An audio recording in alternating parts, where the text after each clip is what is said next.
This is Sharmila Mary from First Semester Physics. My topic is about various forms of principle of least action. There are various forms of principle of least action are there. Some of the forms are Fermat principle, Jacobi form of least action principle, Hamilton principle, Lagrangian equation, Einstein-Hilbert equation, and Feynman's path integral. Before going to the topic, we have to know about how he came up with an idea.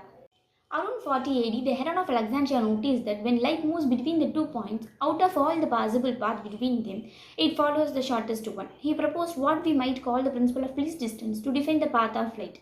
Of course, we now know that light doesn't always travel in a straight line, like when it refracted with the glass or traveling through the gravitational field. It took millennium and a half following Heron for Pierre de Fermat to propose the solution for the case of refraction. Fermat principle. It is also known as the principle of least time, is a fundamental concept in optics proposed by Pierre de Fermat in the 17th century.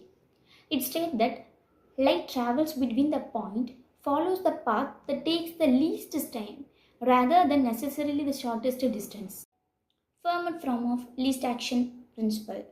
In kinetic energy in generalized coordinate, we have that equation when kinetic energy is the quadratic function of the generalized velocities.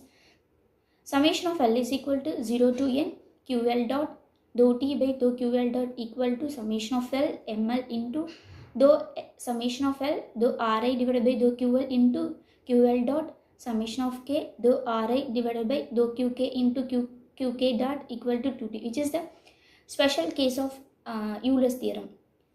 In the place of dou T by dou QL dot, we put Pi. Next, the principle of least action states that delta of integral t1 to t2 summation of I qi dot into pi dot into dt is equal to 0. In the place of qi dot and pt, we put that 2t can be reduced to delta of t1 to t2 of t dt, which is equal to 0. If there is no external force on the system, T and H are conserved and the principle of least action takes the form delta of integral of t1 to t2 dt is equal to 0, where t2 minus t1 is an extremum. That is, of all the possible paths between 2 points that are consistent with the conservative of energy, the system moves along the path for which the time of the transience is the least. In this form, the principle is similar to the Fermat principle in geometrical optics, which is state that the light ray travels between 2 points along such a path that the time taken is the least. Jacobi form of least action principle. Kinetic energy in generalized coordinate, we have that equation when the transformation equation do not involve time. The kinetic energy is T equal to summation of J summation of K A I J Q J dot into Q K dot, which is equation number 1. A configuration space for which the AJ coefficient form the metric tensor can be constructed.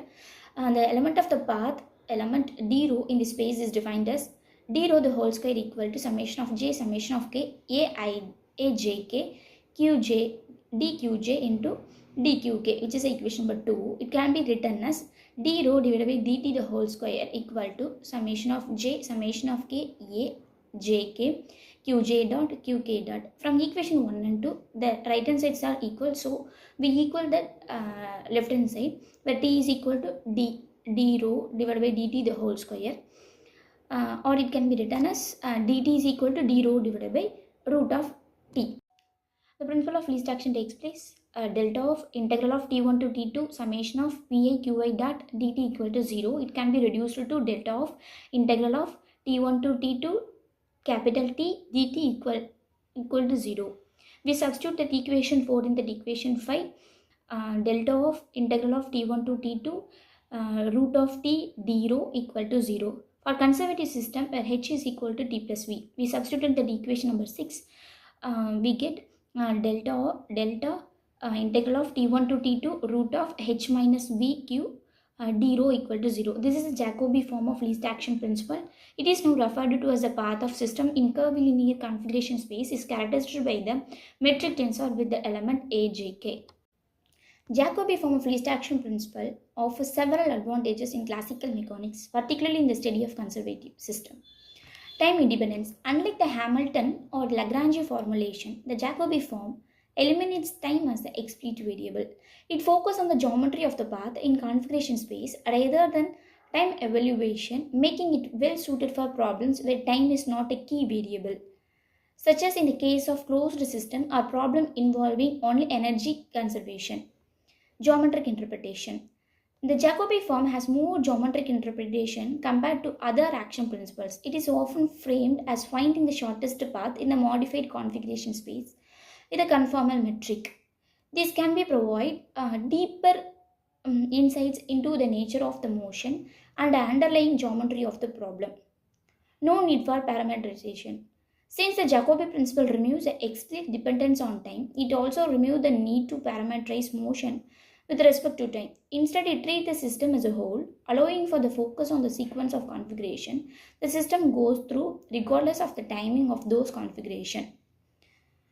Reduction of degree of freedom. In certain cases, the Jacobi principles allows the reduction of numbers of degrees of freedom in the system.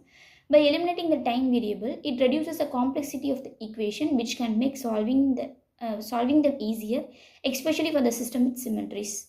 Connection to general relativity. The Jacobi form of least action principle has application in general relativity and space are treated in the unified way.